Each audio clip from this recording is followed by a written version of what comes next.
most attended All Out ever. It'll be the most tickets we've ever sold to All Out, and it's our seventh All Out. The first time we brought the event to Toronto, it's going to be one of our most successful shows ever, and it's very special because it's our first ever pay-per-view on Max.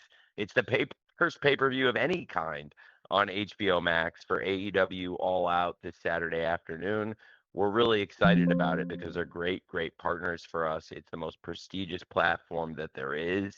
HBO Max has the best content, the best shows and movies, and now they're going to have the best pay-per-view wrestling with AEW All Out this Saturday afternoon.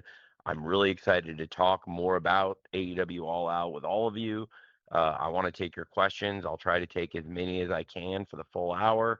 And if I don't get to answer your question, hopefully I'll see you this Saturday at the post pay-per-view scrum. And as always, I'll try to stay as long as I can and take as many questions as I can there too. But right now, Danny, we can start taking questions about AEW All Out this Saturday afternoon right now. Thanks so much, Tony. First up, we're going to have Courtney Rice with Women's Wrestling Talk, followed by Mike McGuire with Vista Radio Canada. Courtney, go ahead. Can you guys hear me? Hello? Yes, I do. Oh, awesome. Hello, Tony. Hello, everybody from AEW. I just have a quick question regarding the Fatal 4-Way match for the AEW Women's title. Obviously, we know this is the first time Tekla is going to be getting a shot at an opportunity for the AEW Women's title. And also, this is the first time Chris Statlander has had a title shot in 4 years, along with the storyline with the Death Riders. My question is mostly on a rivalry that some people tend to forget on the radar, and that's between Jamie Hayter and Toni Storm. We obviously know the last time these two ladies met was when Toni was the interim women's champion, and Jamie unfortunately had an unsuspected injury. But we see in little parts of them where the two of them, they haven't attacked each other, but they have gotten face to face with each other. And also, my question would be would this be a good opportunity for them to have a storyline leading up to All Out in Wembley Stadium, with the fact Jamie Hayter has never wrestled at Wembley Stadium with obviously her injury, and she came back to the pre-show, and a good opportunity for these two since they know each other very well. Well, I think it's a great opportunity for all four, and you framed the question very well. But at the beginning, you mentioned that this is the first ever opportunity for Tekla at the AEW Women's World Championship, or the first opportunity of any kind for Tekla, who is undefeated, unpinned in AEW. Nobody's pinned Tekla or made her submit in any AEW match, and she won again last night at September to Remember, which I thought was a tremendous show last night. And you're totally right. It was very interesting to see the former world champion, Jamie Hayter, back in the mix with timeless Toni Storm. It's a very different iteration of Toni Storm than the one Jamie Hayter knew a long time ago. But Jamie Hayter's changed a lot herself.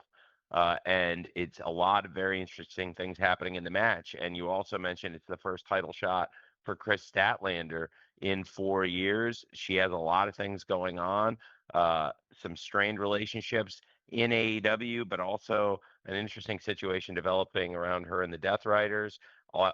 And we've got Tekla, Statlander, Jamie Hayter, and timeless Toni Storm all in one match. So I think there's a lot of interesting things to focus on. Absolutely, the history between Toni Storm and Jamie Hayter is one of the very interesting dynamics. But isn't it a lot of hatred between Tekla and Jamie Hayter? And Jamie Hayter's return to AEW was cut short by Tekla this year. It's been a great 2025. We've had to work around at times injuries to the very top stars, and Jamie Hayter's injury changed some things just when we were expecting her back in the mix, and Tekla is responsible for that. She's been wrecking havoc all over AEW. Chris Statlander herself back in the mix for a title shot. Tekla getting her first title shot. Jamie Hayter back in the mix for a title shot that she absolutely deserves. And timeless Toni Storm, I think quite possibly the greatest champion in all of wrestling.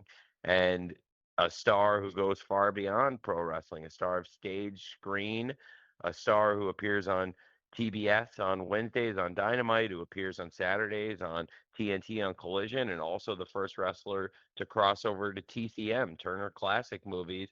And now she'll go to HBO Max for pay-per-view and take it to yet another platform.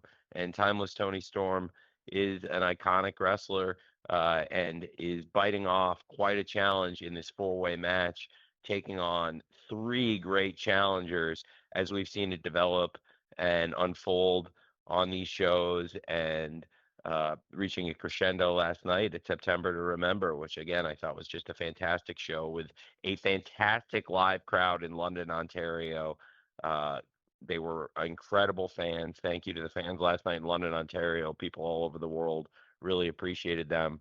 They delivered, and I thought the show delivered, and we're going to deliver in a major way this Saturday afternoon with the card across the board with great matches, including the four-way women's match with Timeless Tony Storm defending the title against Jamie Hayter. A lot of history between them, and as you said, the first title opportunity in 4 years for Chris Statlander, and the first title opportunity of any kind for Tekla, who certainly has no love lost with Jamie Hayter. It teams with Tony Storm, and a lot to watch around Chris Statlander herself in this match.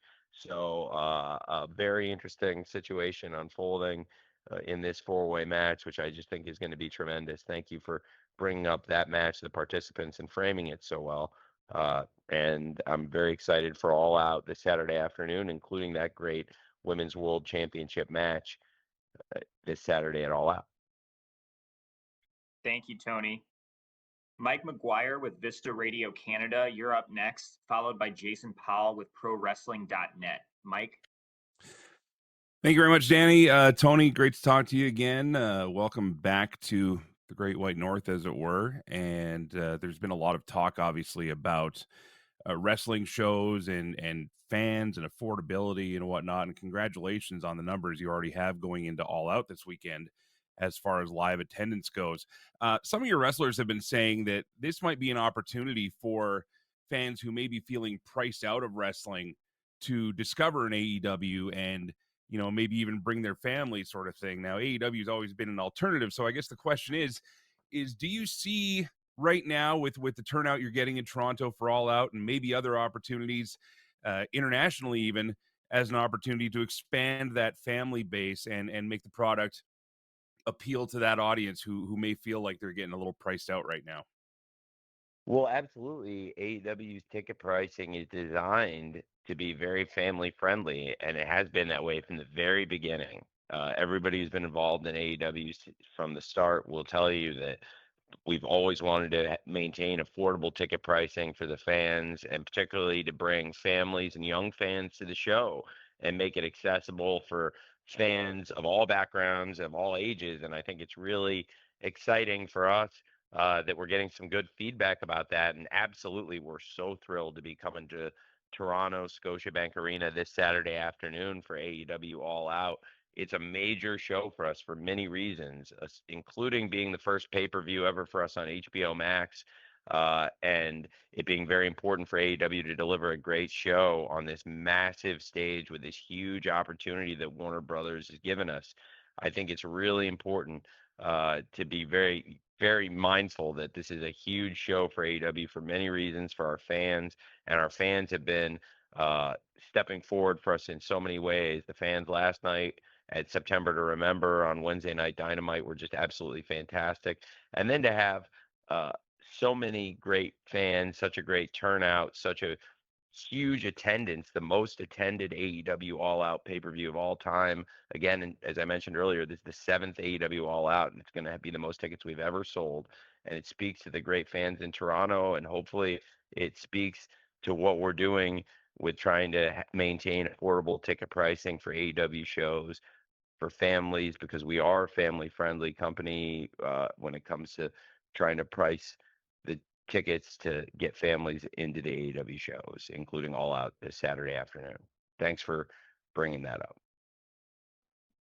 Thanks so much, Mike, and thank you, Tony. Jason Powell with ProWrestling.net is up next, followed by Rob Wong with the Toronto Sun. Jason? Hey, Tony, can you hear me? Yeah, Jason, hey. Hey, it worked this time. So there's been a lot of fan discussion about the possibility of you maybe running a big event in the spring of 2027 with WrestleMania taking place in Saudi Arabia. And the idea is that a lot of the independent groups that normally run Mania weekend would be able to run shows based around your big event. Are you interested in doing something like that? I have a lot of interest in it, and I can promise we're going to run a huge event in the spring of April of 2027. I think spring 2027 is going to be a great time for AEW. We're still going to be in the peak of this massive media deal that we've done with Warner Brothers Discovery. We're going to be delivering great shows, Wednesday Night Dynamite on TBS and HBO Max, and continuing that great tradition. At that point in 2027, as I'm sure you probably know, Jason, at that point, I guess it'll be 56 years of wrestling on the Superstation TBS at that point for Wednesday Night Dynamite. And we'll keep this great thing going with Saturdays on TNT and pay-per-views on HBO Max. And absolutely, there's going to be a huge pay-per-view for sure. And one pay-per-view I can tell you is going to be huge in spring of 2027 that has done huge things for us in AEW, and I think some really historic things in pro wrestling is AEW Revolution. We'll have a huge revolution. And the event's already done some major things. When you look back uh, from the very beginning, it's been a great show for us. My favorite, for many reasons, I think, is Revolution 2024, which set all the box office records in Greensboro for attendance and the biggest gate in the history of the city of Greensboro, which so many of you wrestling journalists and all the wrestling fans know. The city of Greensboro is one of the greatest pro wrestling cities of all time.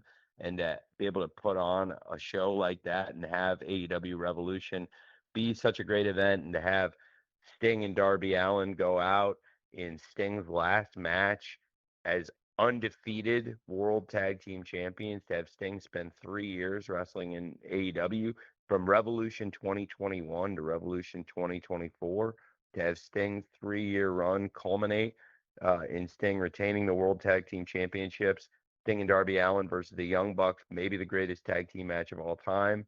And in Greensboro, it set all the box office records in one of the greatest wrestling cities. So absolutely, I know Revolution can be one of the biggest events in wrestling and has done historic things in pro wrestling and can continue to. So we just had a great Revolution and had our best box office ever in Los Angeles for the great event that we had, Revolution 2025. And we've had these great pay-per-views in 2025.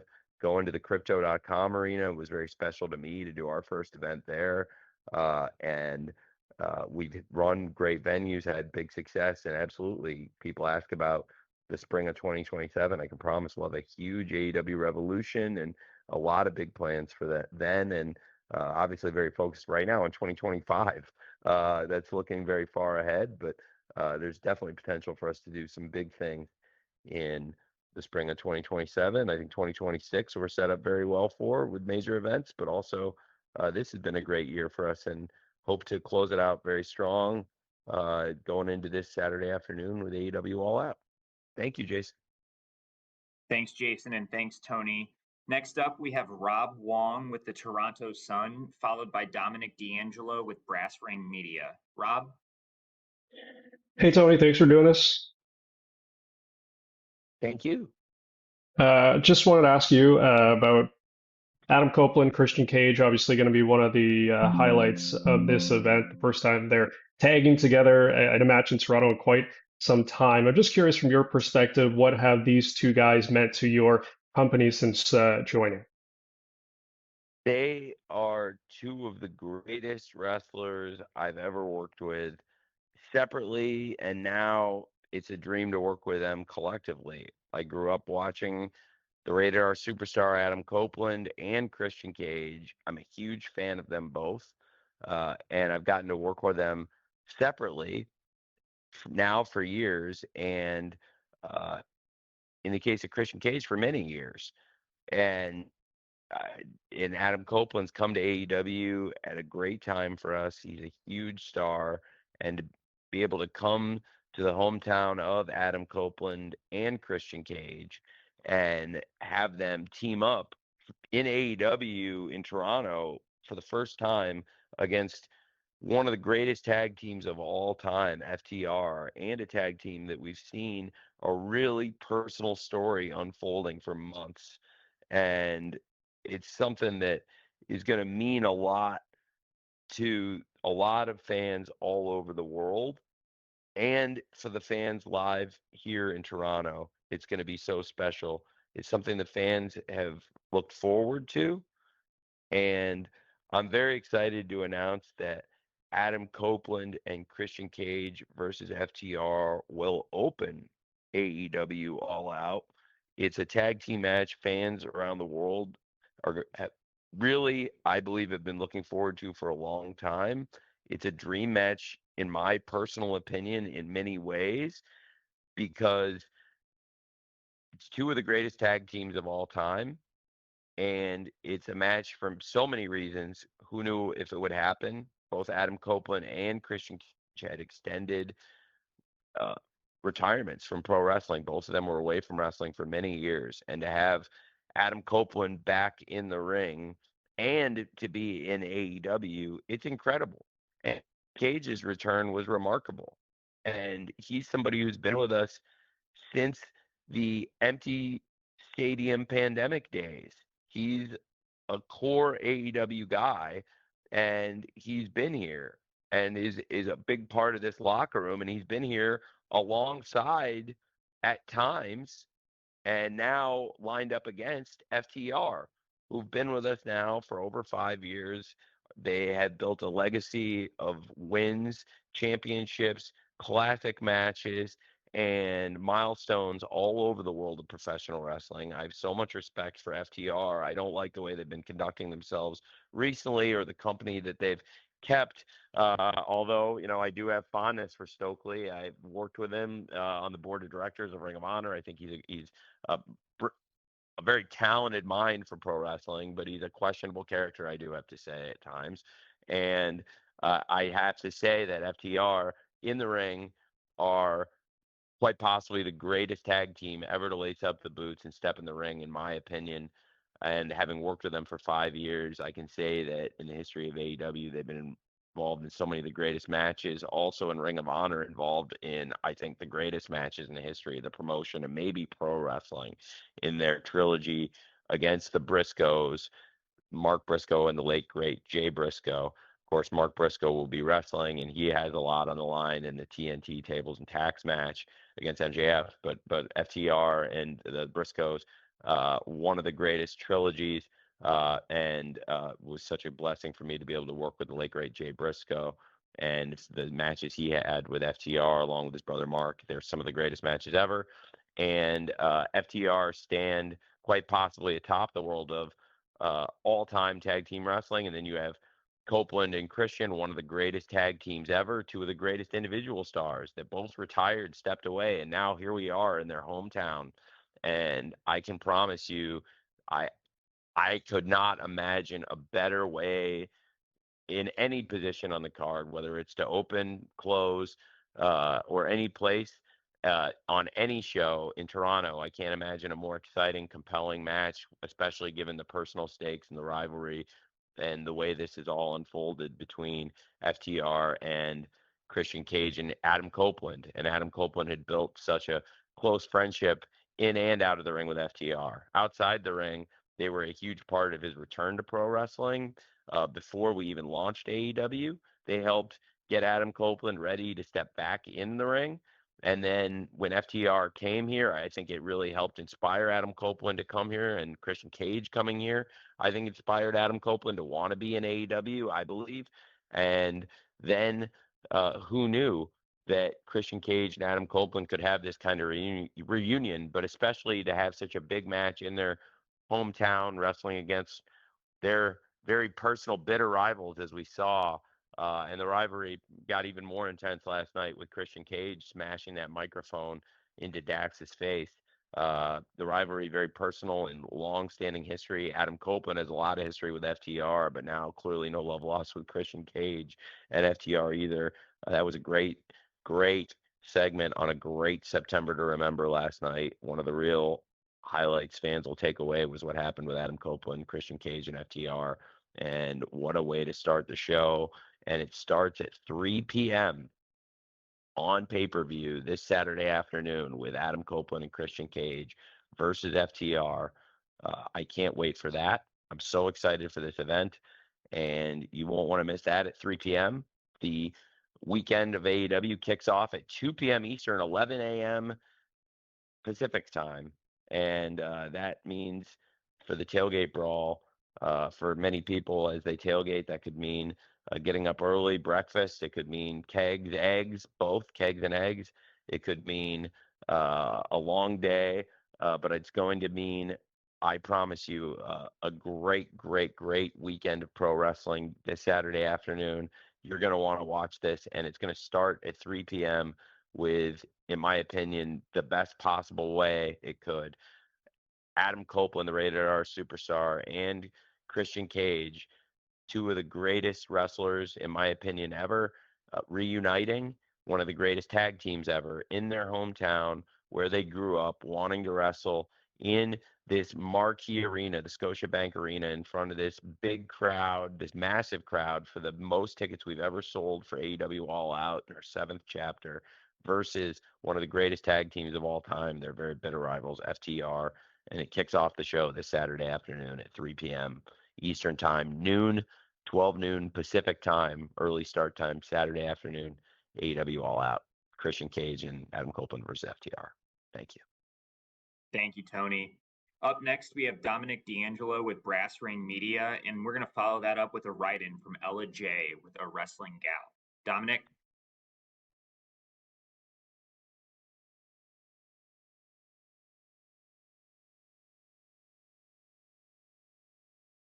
Dominic, go ahead.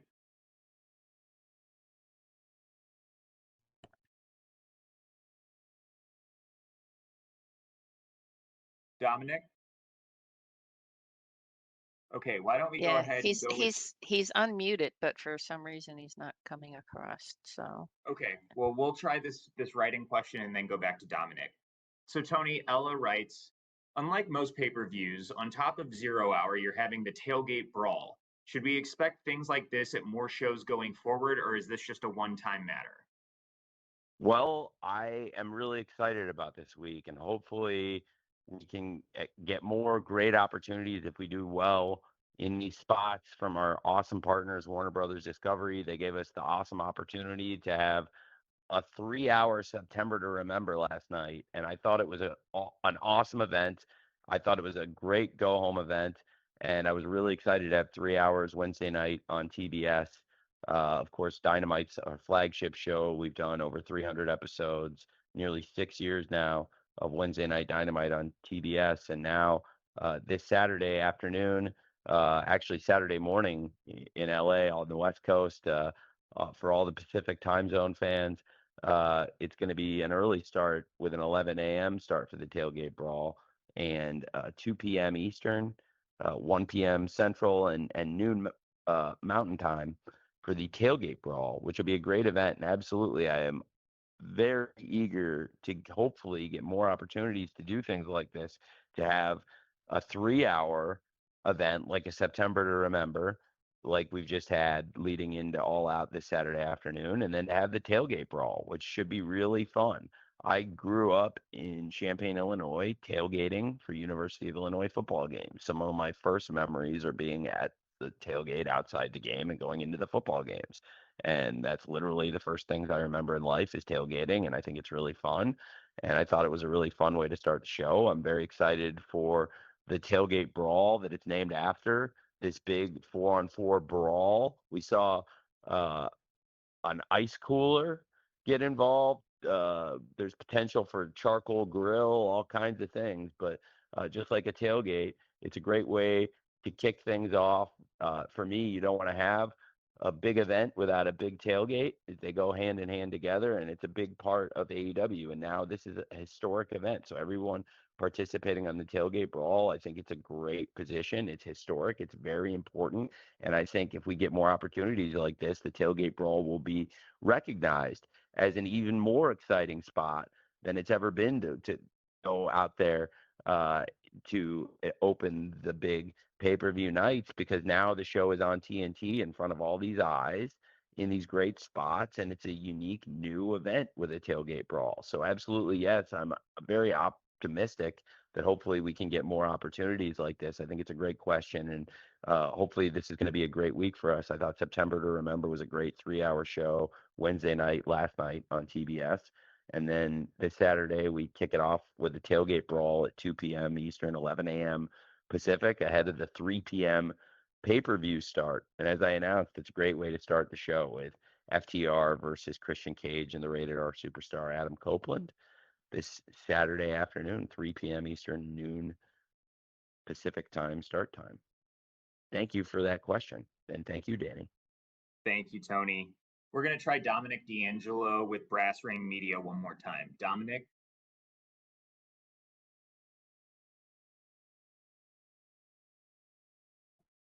Okay, I'm not sure that Dominic's microphone's working. Dominic, we're going to try you one more time. Okay, with that, we're going to move on. So next up, we're going to have Bilal Vakani with SiriusXM Canada, followed by Sean Ross Sapp with Fightful. Bilal? Thank you. Tony, you have spoken before about the success of these Toronto AEW pay-per-views. Is an all-in Toronto stadium show at the newly renovated Rogers Centre, I still call it the Sky Dome, down the street from where All Out is taking place, a possibility in the future? Can you tell me there's a chance, Tony?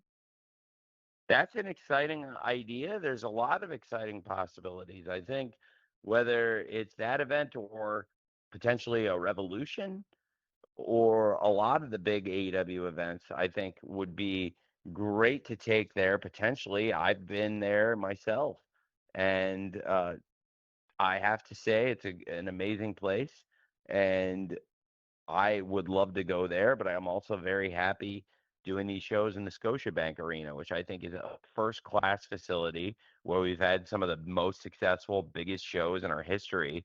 And now it's a great opportunity for us to be there this Saturday afternoon. It's just hours away, AEW All Out. I can't wait for it. And, it's going to me, be something very historic, but absolutely. I think the Rogers Center is an incredible venue. I went there back at the Sky Dome over 23 years ago, and it's changed a lot as a venue, but that's a great venue as well. But I'm also very, very proud and pleased to be running AEW at the Scotiabank Arena this weekend, this Saturday afternoon. Thanks for asking. Thanks, Tony, and thank you, Bilal.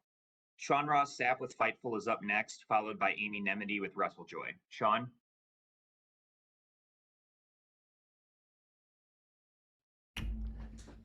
Hey, Tony, can you hear me?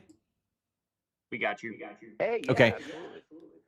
First off, good game Sunday. But I know that for the first number of years in AEW, outside of the pandemic where you didn't really have a choice, tradition in running certain venues and cities seemed to be very important, like Double or Nothing in Vegas, All Out in Chicago, and even the Thanksgiving week shows.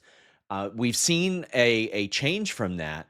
What led to that? Was it just needing to switch things up, or was it just time for you guys to make those changes?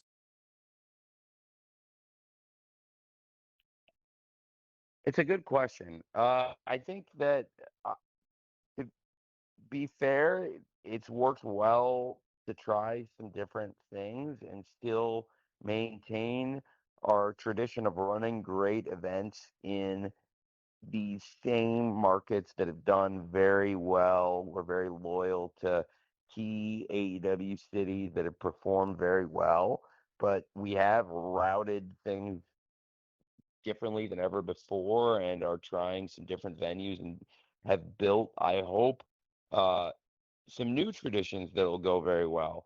I think it'll be really exciting to end the year and have a different holiday show in Chicago with AEW World End, for example, and have, for the first time ever, AEW finish a year on the highest note in one of our most important cities, where we had the first ever All Out, and uh, that's Chicago. And then for Chicago, it's very exciting for us to be able to have World's End there, but also to have All Out now here in Toronto. It's just as an example, we've got our most tickets we've ever sold for AEW All Out, and we're still having great shows. We just had an amazing residency, weeks of shows at the Aragon Ballroom that were really successful for us.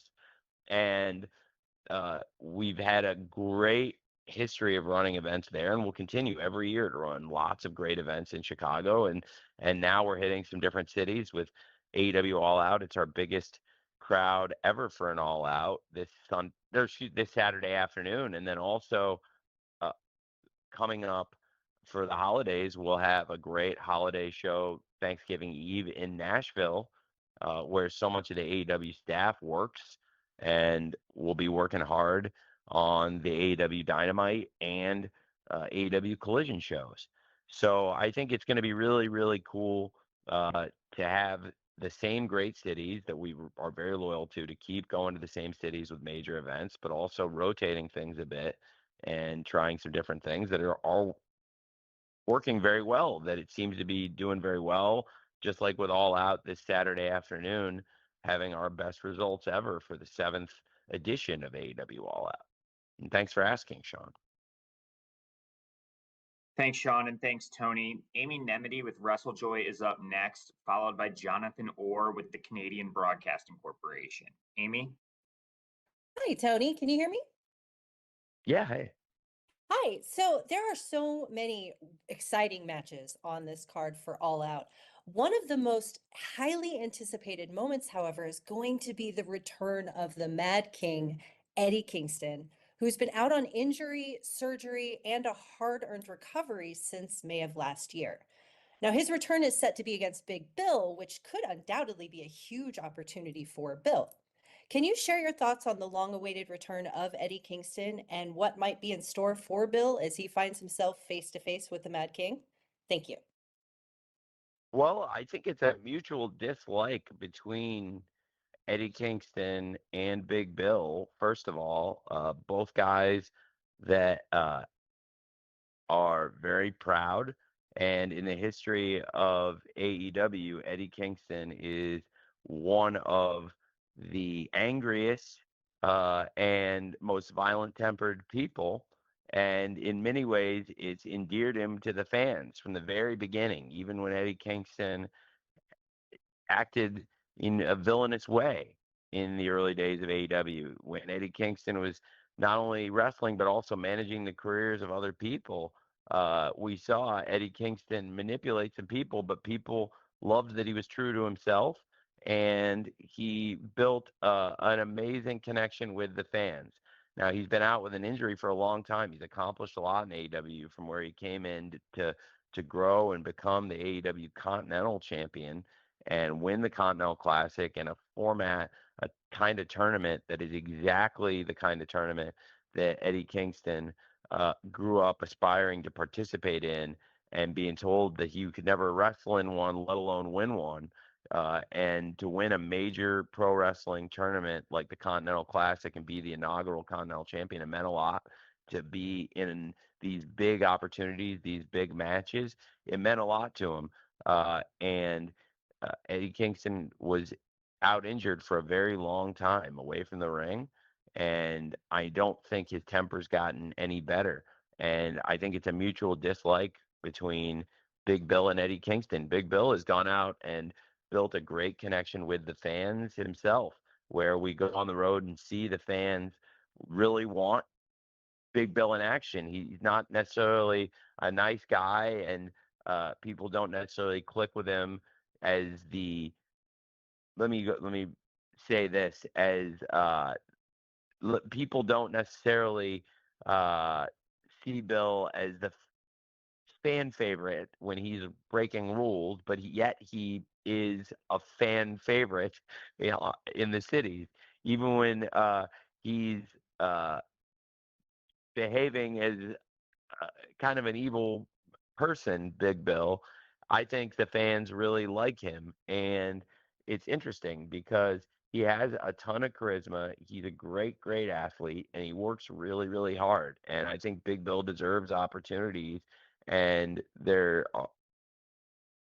sometimes it's hard to shake certain labels when people talk about a wrestler and put a ceiling on what they're able to accomplish or what they're capable of doing in the ring. And I think this is an incredible opportunity for Big Bill, and it's also something I know Eddie Kingston wants. Eddie Kingston is going to be there. I've spoken to Eddie Kingston. He's going to be at the pay-per-view. He wants this match. This is somebody Eddie Kingston wants to wrestle, and I think that's important to focus on too. That both these guys don't like each other. Big Bill's comments have happened while he's been on TV. Big Bill's been out there wrestling matches, winning matches. He's on a winning streak, and he's accomplished a lot of things in AEW. And he's right that he's earned opportunities going out, winning matches on TV, and earning the respect of the fans, even if he's not necessarily uh, a clean cut fan favorite. And I have to say that I'm really looking forward to this. Big Bill questioned whether Eddie has the guts to show up, whether Eddie Kingston will be there. Well, I can tell you, Eddie Kingston is coming. You can expect him to be there. If you order this pay-per-view, we'll deliver the match we're advertising, Eddie Kingston versus Big Bill. It's a match Big Bill called out Eddie he wants, but Eddie Kingston wants this match, believe me. And I think that's very important in this and why I've sanctioned it. And uh, I'm very excited for this. I think it's going to be a great match. And Big Bill has become a red hot wrestler in AEW. When you go on the road and you see the way the fans connect with him, there's something really there. And this guy's worked hard to get these opportunities. And I don't believe in putting a ceiling or a limitation on what a wrestler is capable of achieving. And you see wrestlers take a turn and reach new heights in their careers. And Big Bill's gotten himself into incredible physical condition. He works really hard. The fans click with him, and I think that's going to be a great match. Big Bill versus Eddie Kingston in Eddie Kingston's return to AEW, facing a red hot wrestler on a winning streak in Big Bill. So I am excited for that match, and I think it's going to be a great show this Saturday afternoon with AEW All Out on pay-per-view on HBO Max. Thank you. Thanks, Amy, and thanks, Tony. Jonathan Orr with the CBC is up next, and he will be followed by Adam Barnard with the Sportster. Jonathan? Oh, hi there. Can you hear me? Can you hear me? Yeah, Hello? absolutely. Yes. Absolutely. Yes. Oh, hi. Yes. Yeah, thanks, Tony, for inviting me to this call. This is a new experience. I wrote down my question, so I don't know if I'm going to sound like too scripted, but I'm just trying to organize my thoughts. So recently, Brody King got attention when he was wearing an Abolish ICE shirt in Arena, Mexico, and it made me think there was recently an essay that I also saw that kind of posited AEW as like a wrestling company that might be friendlier to people or fans who are maybe politically lean left, and maybe that's like a flattening way of saying left or right or whatever you want to say. But it also said that it's really common in wrestling overall, certainly more than WWE today, which has certain connections obviously to the Trump administration. It spoke particularly of Hangman Page's character, kind of like as an authentic, believable working class hero.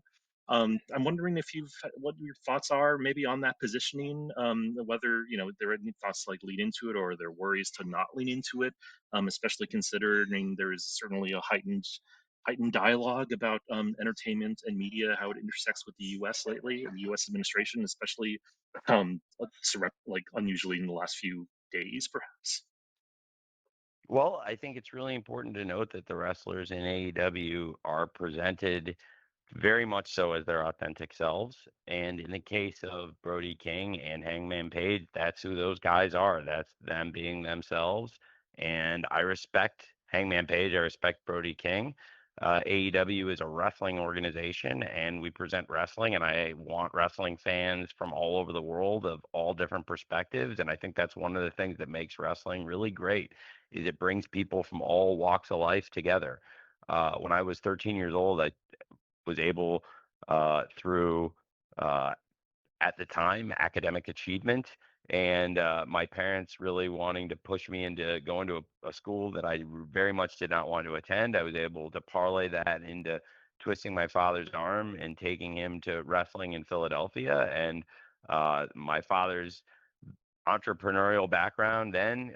He was crazy to think he was not that different in age than I am right now at that point. But where he was as an entrepreneur and everything he'd accomplished in life, there were people of a really different backgrounds than him in the arena in Philadelphia at that point. And going to wrestling shows, whether it was there or in my hometown, I mean, you saw people of all different backgrounds and not necessarily people like my dad at the shows. And I think one of the things that's really great about pro wrestling is people from all different walks of life come together and share the experience. And one of the things I really believe that's great about AEW is the wrestlers presenting their authentic perspective that's true to them, but also the wrestling company being a place where all the fans can come and watch the wrestling. And that's the focus of the show, because I employ Hangman Page and Brody King because they're awesome wrestlers. That is the thing on the marquee is wrestling. And then when the fans come in, I want them to know that that's the focus of the show, and that's what we're putting on. And the wrestlers, they are themselves, and that's part of what makes the show great. Whether everyone agrees with everything every wrestler says or not is not the point of the show to me. It's that it's a great wrestling show, like September to Remember last night, or like All Out this Saturday afternoon. Thanks. Thank you, Tony. Adam Barnard with the Sportster is up next, followed by Andrew Baydala with Final Bell Media. Adam?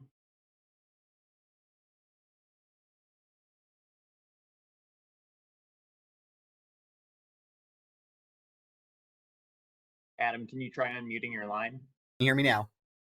Yes, we can. Perfect. Hey, how's it going, everybody? Hi, Tony. Great to talk to you again, sir. Appreciate your time as Thank you. always.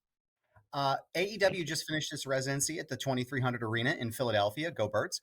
And one of the best matches of sorry about that, Tony. One of the best matches of the 3 weeks was the 8-man tag match on the September 3rd Dynamite with Hangman Adam Page, Kenny Omega, and Jet Speed against Kyle Fletcher, Josh Alexander, and the Young Bucks. I spoke to Kyle Fletcher earlier this week for the Sportster ahead of his AEW World Championship match.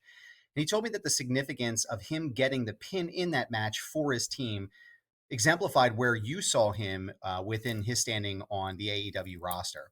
How major of a component do you see Kyle Fletcher as with building the future of AEW?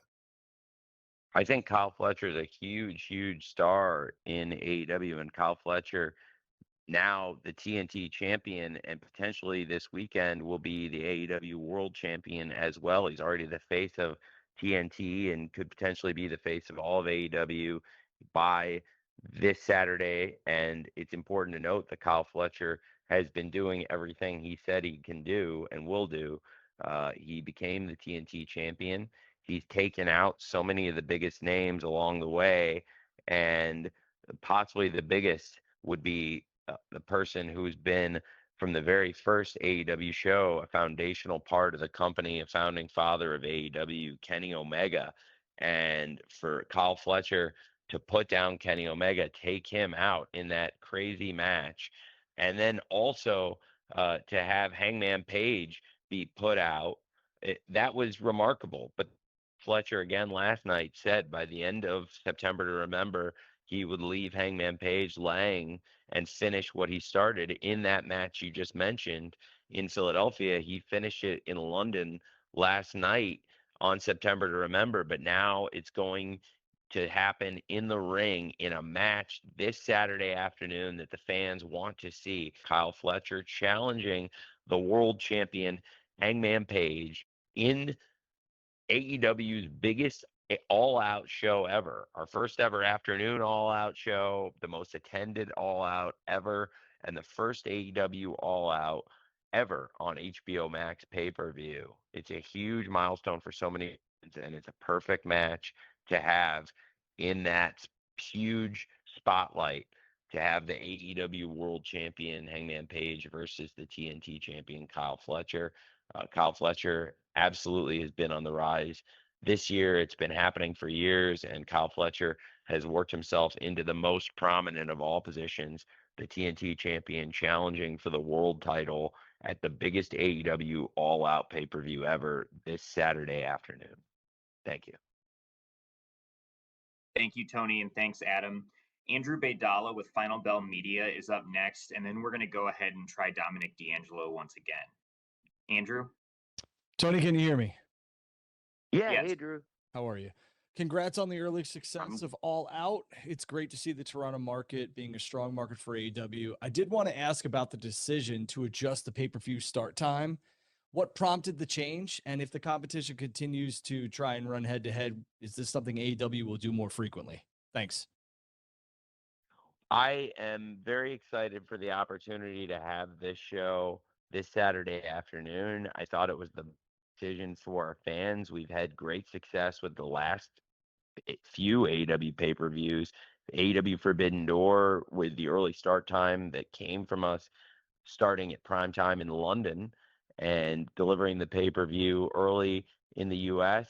That show did very well for Forbidden Door. And then we had some of our best pay-per-view numbers ever for AEW All In, which set some great business milestones for us. It was our most bought pay-per-view ever on Amazon. And it was a huge success and our biggest live crowd ever in North America for AEW All In Texas, again with that afternoon start time. So I think we can make it 3 great shows and 3 very successful shows in a row. And I can already tell you this show is going to be a very successful business venture. And I think it's also going to be a great wrestling show and keep this run of great AEW pay-per-views going this Saturday afternoon.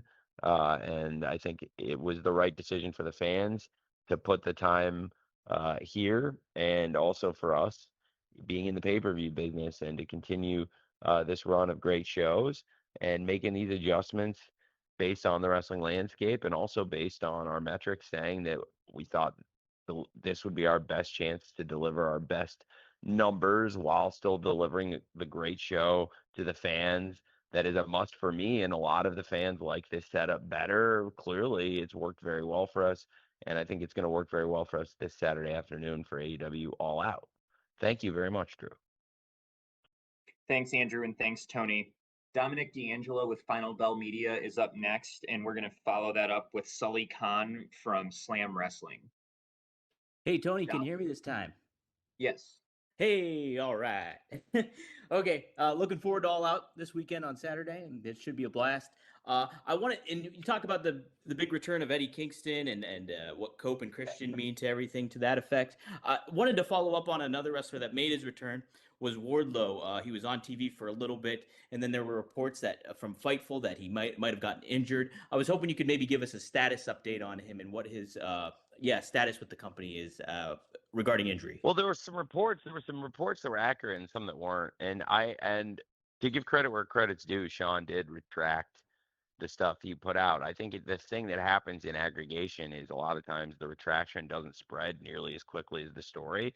So one of the stories to myth bust that's out there, which I give Sean credit for retracting it very quickly, whoever told Sean this really should get out of the wrestling business and get out and stay out of the wrestling business because they have no business being in the wrestling business, giving wrong information and discrediting the company, saying that there was a plan for Wardlow to be the world title challenger at this pay-per-view. That is wildly inaccurate and was never, ever the plan. The plan has been and has always been for the TNT champion, Kyle Fletcher, to step up and challenge the AEW world champion, Hangman Page, at AEW All Out. And I thought it was ludicrous when I saw somebody report that AEW All Out, there was ever any talk of Wardlow wrestling for the world title, and there had been big plans for Wardlow.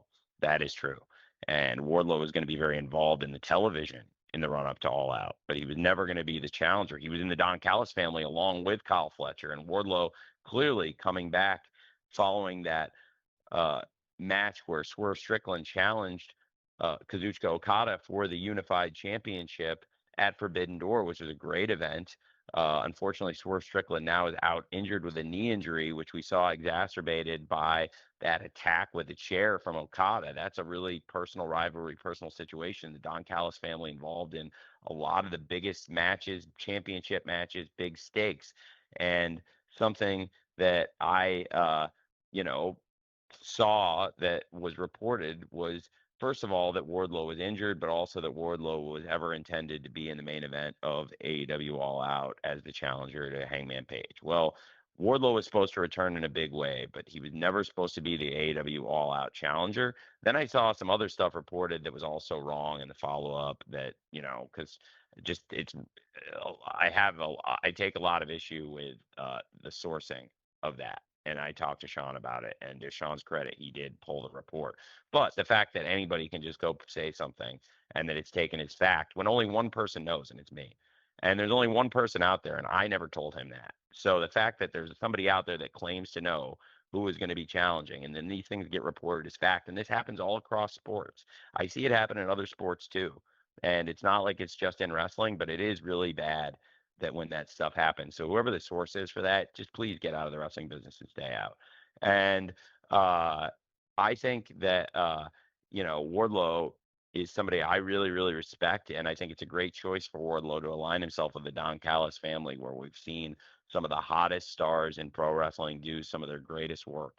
You've got the unified champion Kazuchika Okada, who is going to be battling the winner of this year's G1 tournament and another one of the top wrestlers in the world, and somebody that he has a very personal animosity with, and that is Konosuke Takeshita and Mascara Dorada, who put down Okada with that incredible dive after an incredible match on September to Remember. That's a great three-way match.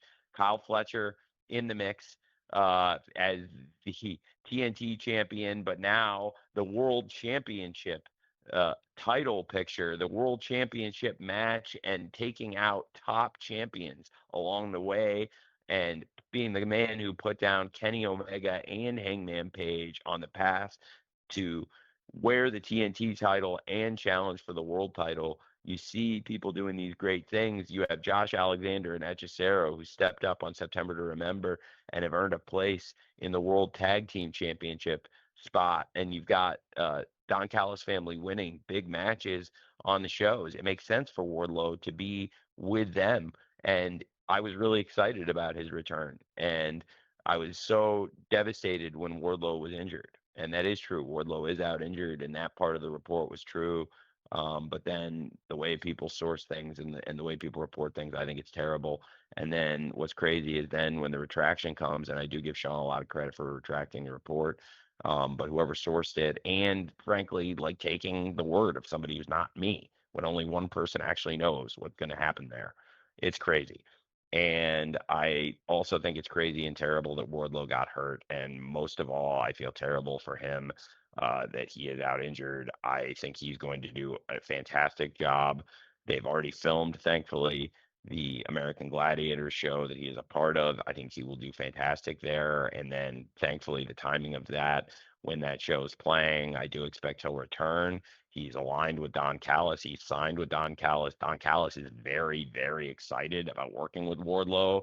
When I approached him with these opportunities, Don Callis very, very, very excited about working with Wardlow. Wardlow very, very excited about working with Don Callis and being in the Don Callis family.